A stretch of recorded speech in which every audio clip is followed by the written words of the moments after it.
Hi everyone, in front of me I've got Samsung Galaxy Z Flip 8 and let me share with you how to change the keyboard language on this device.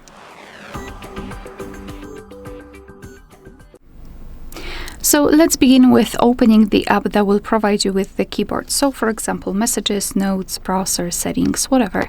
Just have the keyboard on the screen like here. And the first thing we need to do is to open the settings. So just tap on this gear icon, which is in this upper panel. And now tap on the first option, which is languages and types. So here we've got the division between the main screen and cover screen, and we've got one language applied, so English. So if you'd like to simply tap on Manage Input Languages, and here we've been transferred to the full list of available languages from which we can choose.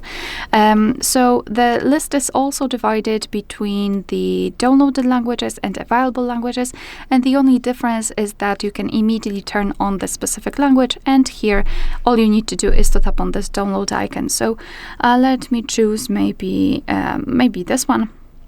So just tap on this download icon, your device will immediately download it, and as you can see right now it is at the very top of the list and it is marked, which means that it is applied. So before I'll show you how to turn off the language, which is quite simple because all you need to do is to tap on this switcher, I'd like to go back and actually show you the how to use the keyboard with two or more languages added. So here in this languages and types section, we've got a new option which is called language switching method. So let's tap on it, and we've got language key, spacebar swipe, and both. I'll mark both options because I'd like to show you how to use it.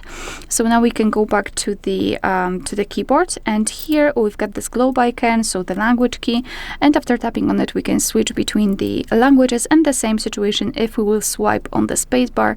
So just like that we can change the language, which is also quite convenient.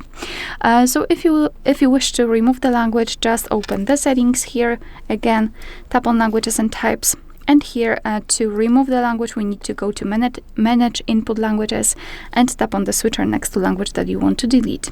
And after getting back you can see that we've got only one language applied. Alright, so that will be all. Thank you so much for watching. Please hit the subscribe button and leave the thumbs up.